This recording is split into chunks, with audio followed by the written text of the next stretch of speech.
All right, today we are going to go over a quick tutorial on how to download Musescore from your computer. We're going to be using this to do our composition in choir this year. So you are going to look up Musescore on Google or whatever search engine you're using, Musescore. It's going to be this first one that comes up here. And you're going to click free download. This is not something that you have to pay for. This is a free software. So you'll click free download. And over here, you will see your download will start, excuse me, really soon. So down this way, moving down, this is showing it loading and downloading to your computer. So now that it's downloaded, you're going to double click that. I already have Musescore downloaded to my computer, so this may look a little bit different for you, but I do not have this version. So we're going to see about how similar that is, but this should be a fairly close step-by-step guide to downloading Musescore, regardless of if you have it or not.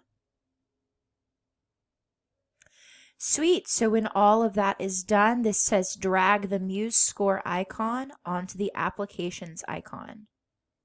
You're going to see it highlight and it's going to pop up there, and this is now going to go to your applications. And it's going to copy it in. Cool, it made a noise. We are good to go. We're going to use Musescore 3.5, so this is the new updated version. I'm going to open that. And it'll pop up down in the same item bar where all of your Launchpad and Finder, Safari, and Chrome icons will be. The Musescore icon will pop down there. There we go. Make that a little bigger for you to see it. It's hopping up and down here. Hopefully this is going to open for me. Perfect. Yours will say Musescore 3.5. I'll go down and re-download it from the App Store in just a second. So, what you're going to want to do to create your new first composition, you're going to hit Create New Score. You're going to title it. I'm going to go with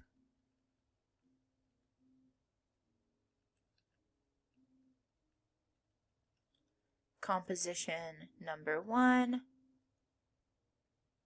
choir, second hour, as an example. And you are the composer, so you are going to put your name. I will put Miss Randolph down here, and then that is all we need there. You will hit continue. What we are going to do is just choose treble clef. Only one. And we don't want any of these sharps or flats. So we're going to go blank here. Continue. We want 4/4 or common time. And we're going to change the number of measures to 8. That's all we want. We do not want a pickup measure. So once this looks the same as mine, you will hit done. And remind me later. Now comes the fun part. We're going to move this down.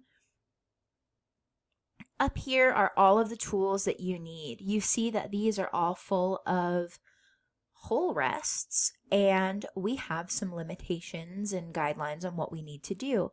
So if you want to add a note, you can type the note name in, and it will create the pitch there. If you do not want to type the name, or you are not familiar with the names of the lines or spaces, you are just going to hit N and it will create a note for you. Boom, right there. We're going to put all of our notes on the second line of the staff. So I'm going to turn my volume down.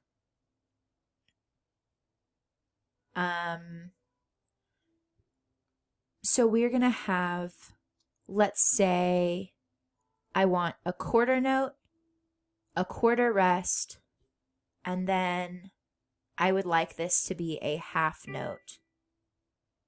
There we go. There's my first measure. You can go in and you can use all of these to fill in your space. Here,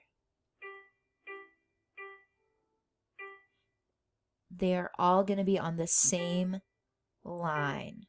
And then you will go on and complete your 8 measures. And once you do this, you can click File. Whoops, that's Musescore. My bad. Hold on. You are going to hit this floppy disk and it is going to save that for you. And you can save it instead of scores, you can just save it to documents and then you will upload it from there to Canvas and you will be good to go. Let me know if you have any other questions about how to use Musescore. If you do, just send me an email at krandolph@norman.k12.ok.us or shoot me a message in Canvas. Thanks so much and happy composing!